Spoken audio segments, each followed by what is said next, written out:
Welcome to the Father Leo Show, where I am dishing out faith, culture, and commentary. And in this episode, we are going to take a more pastoral look, a more Catholic, appropriate pastoral response to the senseless killings of 4 people, 2 students and 2 teachers at the Appalachia School in Georgia. And so we're going to take a look at this, again, not to enter into political divisiveness, but rather to understand this situation for ourselves and what we can possibly do to affect a better change. And so let's just jump right into it with a more faithful approach and commentary to this recent tragedy. By now, we've all heard, because it's been on the news, of this terrible killing. And I think one of the first things that we have to do is recognize the pain that we all have. And unfortunately, when the news portrays this, not just in America, but even around the world, America is just seen or highlighted as a gun-loving nation, a nation that loves guns more than loves and wants to protect life. But what we've got to do, if we truly want to live our Catholic faith, because we have to have a Catholic response. I believe that this school is within the area of Atlanta, so in the Archdiocese of Atlanta. I know that priests are going to have to respond to some degree. We pray for, obviously, all of the clergy that are going to hopefully help all the students, no matter what their faith background is. But we also look to the leaders of the Catholic Church to provide a proper response that is going to be filled with a little bit of sobriety, a little bit more reflection, intelligence of our emotions, so that we can provide a response and not just simply a reaction. And I like the word response, because in that, it is, when we talk about a responsible action or a responsible response, it's about the ability to respond. And to have an ability to respond, we have to see that responsibility implies a measurement, a type of a thoughtfulness, a non-reactionary immaturity. And so we know that one of the best things that we can do is to understand our emotions. Please know, this particular episode is not going to solve any problems, but hopefully provide a framework so that we can give a pastoral response and seek out a proper solution. And so one of the first things I want to do is just kind of look at what are our initial reactions. What are the emotions? What are the feelings? Because if anger is your first emotion or your reaction to all of this, then we need to pray, asking the Holy Spirit to give us a more measured, a more appropriate approach to this tragic event. Number one is that we have to admit that there is profound sadness. If anger is your first reaction, then pray for a more appropriate response. And sadness should be the most initial feeling or emotion that we have. Sadness for this senseless loss of life, sadness for the families that are grieving because their children aren't coming home, sadness for the teachers who have lost their lives. This entire community is devastated. But do we also feel sad for people who are not close to us, who are experiencing tragedies as well? People who live in war-torn zones, people who experience great injustice. You see, sadness is a reality that we've become almost, in a sense, callous to, because we don't want to admit the hurt that we have, nor do we want to have compassion for other people. We almost feel like our initial reaction should be to try to fix things immediately. And I think that when we avoid that first reaction of sadness, sorrow, grief, then we're failing in our Christian responsibility. And so I think one of the first things that we experience is sadness. The second thing that we might encounter, if we're trying to have an ordered emotional intelligence, it's going to be stunned and a type of a disbelief. It should make us ask questions, but hopefully ask questions with a profound sense of humility, knowing that we're not going to have all of the answers. But in this disbelief, that really is accompanied by a sense of humility. In our humility, we know that there's not going to be a group of people or a legislative body that's going to solve these problems. Because if we do, then it would be a real immature reaction. We also have to have the humility knowing that none of us are guaranteed to see tomorrow.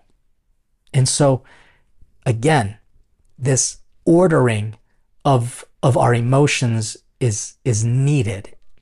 And believe me, when I first heard this news, I immediately was just shocked. I was immediately angry, knowing that this is going to be politicized and people are just going to have talking points and we're not going to get to the heart of the issue.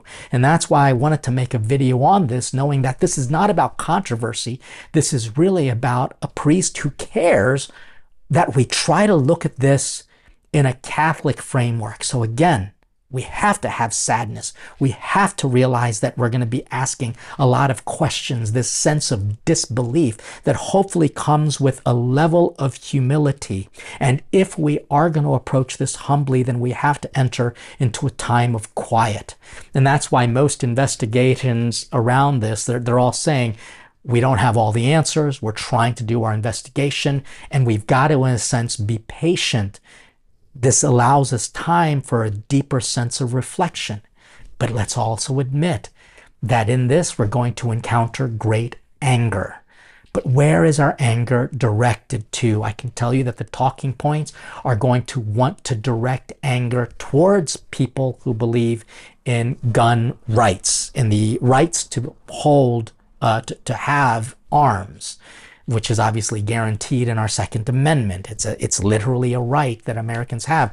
I know a lot of countries don't like that, but I'm sorry, that's what it means to be an American. And while people say, but look at all the gun violence, and we just simply look around and realize that violence has been perpetrated in other countries where guns are banned. And so guns cannot be the thing that we get angry at first.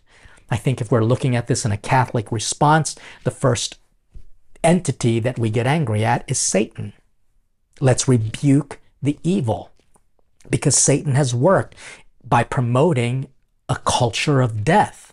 And this was almost prophesied by St. John Paul II when we talked about, abortion is that first seed that is sown to create this culture of death in America. And from that, you see child abuse, and you see from there, neglect to provide care for families. And then you see gun violence. These are just natural progressions to this culture of death, which begins when we can't protect children in the mother's womb. And people say, that's quite a stretch, Father Leo. No, it's just a continuation. It's a prophetic reality. When we don't protect life when it's most valuable and most innocent, then that unfortunate mentality continues on, even to the point of thinking that it's okay to take someone's life because it's okay.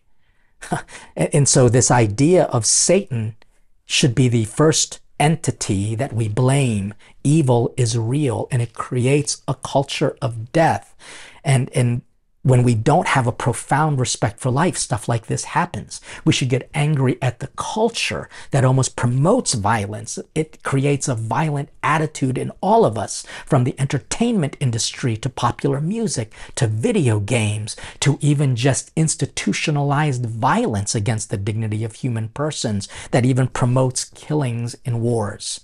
Let's also get angry at the institutions that are responsible for protecting these children, including the schools. You can't be a school and think that you are somehow immune to this violence. I'm sorry that this happens in these parts of the world that aren't considered the inner city. But come on, you got to realize that no school is 100% able to protect their students. But did this school take the necessary precautions, knowing that there were also FBI reports that claim that there were anonymous tips that violence was going to happen? According to a report in May of 2023, at the end of their school year, that there were threats of an online threat to commit a school shooting at an identified location and time. For me, if I was a school administrator, there would be metal detectors, that there would have to just be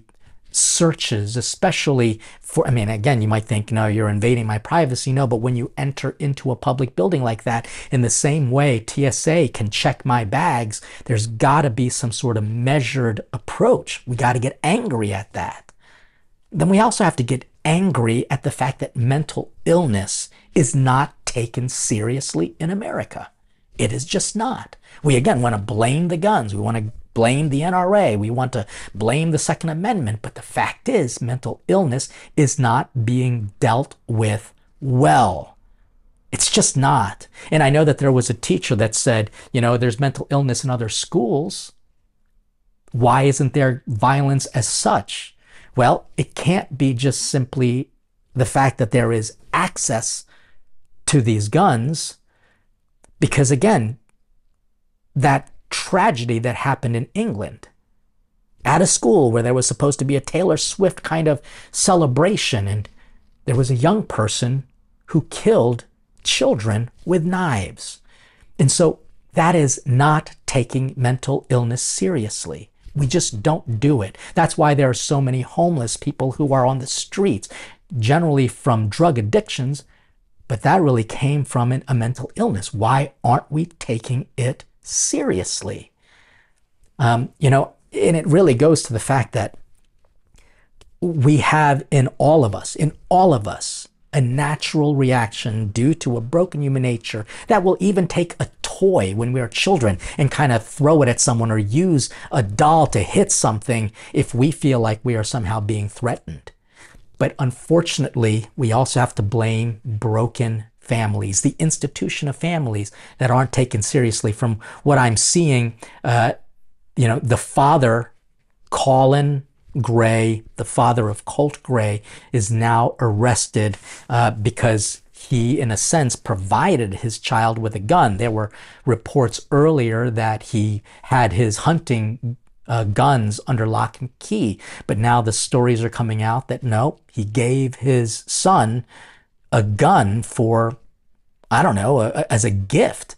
But then also, when you do a little bit of a deep dive into Colt's family, it was a very broken family.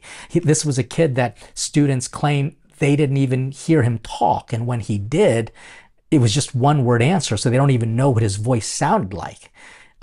And then the neighbors to Colt suggest that he grew up in a very messed up home. In fact, the grandmother of Colt said that he came from a really unhealthy family background.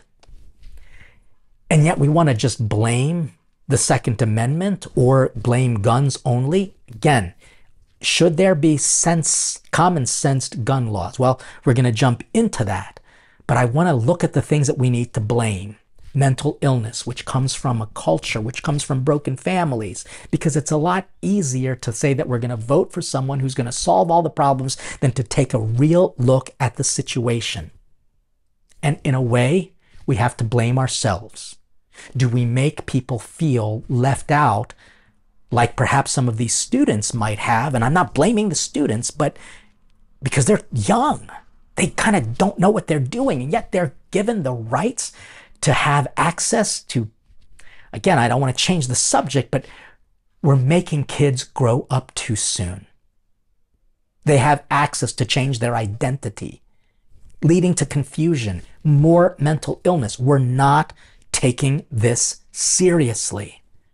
And so once we start putting the blame where it is due, now we can take time for more reflection and actually do something about it that's more responsible.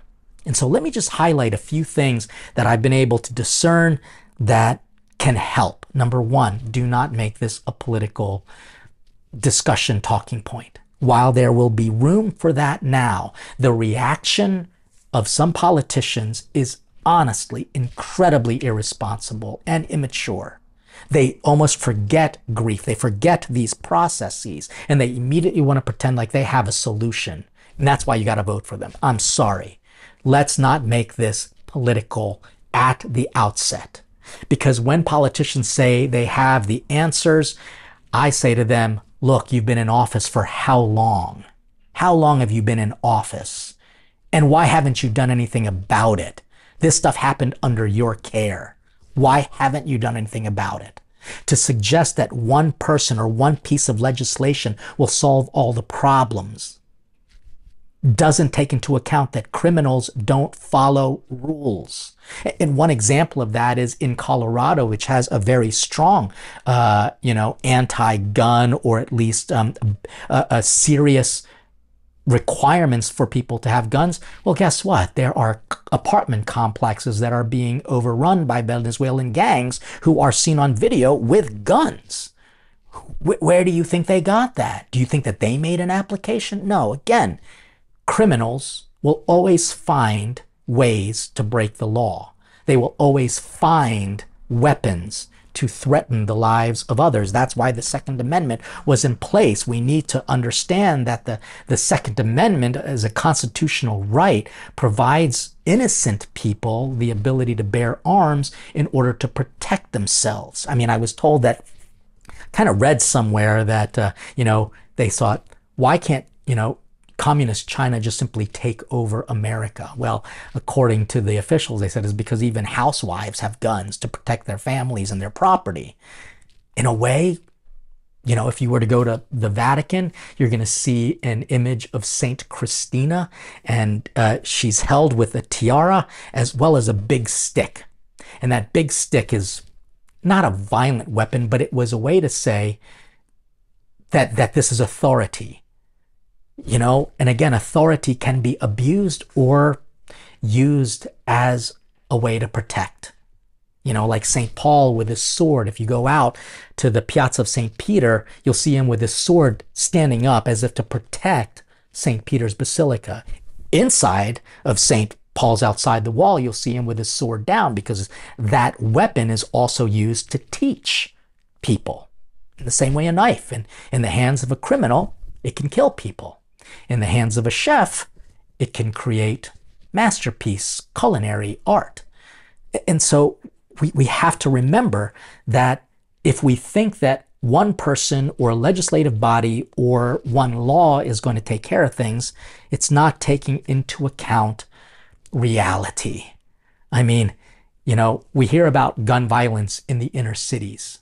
We have to admit that gun violence is everywhere, even at the Appalachian school. Sad, but it's a reality. But now, how do we approach common-sensed gun laws? Well, in a way, I think we have them. What we've got to do now is follow them. And therein lies the problem. Because not following them really is because of a selfishness, of real lack of care and compassion for the other. There is certainly a diminishing attitude of the respect for the dignity of human life at all stages. In reality, we could just simply ban things. But remember that people die, sadly, in so many ways, whether it be from guns, whether it be from knives, whether it be from drinking and driving, from sporting equipment, even die because of someone's hands. Do we ban all of these things? No. And so what the real problem is, and this is where a lot of people just want to make effect changes with laws, is that they're taking away their own personal responsibility. Because somehow I'm not responsible for this. It's got to be the responsibility of legislators. And that's not common sense. We can have all the laws in place, like, for example, in big cities, which have major restrictions on gun violence. Yet, that's where the gun violence soars. But we don't talk about them. We talk about things like this because it's more heartfelt, but not always consciously thought out. And so when we look at this, I think common sense gun laws also requires us to not only respect the dignity of human life, but to teach children how to obey laws. We also have to pay better attention to our surroundings and people in need. The fact that everybody knew that this kid was hurting, what was done to reach out to Colt and to realize that his family background might not be healthy, but what was done then we also have to, in a sense, prepare every place that is public with armed guards. When you go to the Philippines, for example, or even Europe, when you walk by a bank or an important place, they have guns. They have armed guards. Even when you walk into a mall in the Philippines, there are armed guards there, and they kind of check you out, and you got to walk through a metal detector. You've got to put your bag in a security screen. That's before you even go into a hotel. And so we've got to pay better attention. Do I mean that we have to turn this into a police state? Well, it would be wonderful if we can police our own emotions, but that hasn't happened. But I also think common sense gun laws requires us to pray. And to pray that we become part of a solution and not just simply contribute to the noise.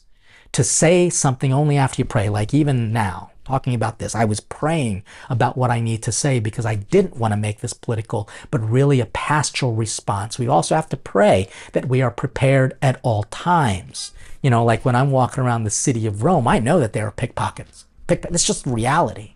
I wish that they weren't there, but I've got to pay attention to my personal belongings. Whenever I lead groups, I'm constantly telling them, watch out, watch out, watch out.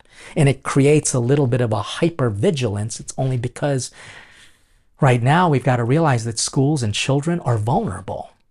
I mean, come on. People want to kill children in the womb by taking away their dignity with human trafficking and, yes, murder.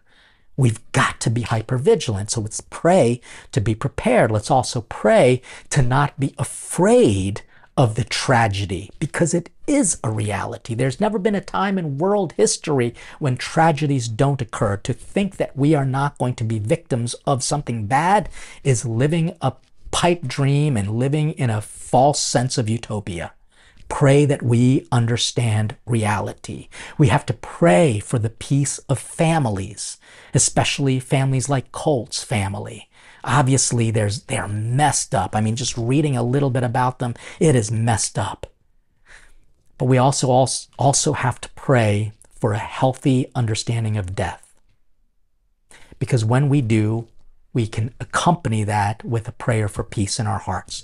Because you're never going to be able to even find appropriate solutions until we can find peace in our hearts. I mean, this is the prayer of Jesus when he was brutally murdered. Some people say justly accused. Nope, he was murdered. There was not a gun in sight. He didn't die from spears or whips. He died by execution on the cross. That was a weapon. And he turns it into something of hope. And that's where we just have to realize that when we pray for peace, we begin to see things as tools to do good rather than as weapons to cause evil. And so these are my thoughts.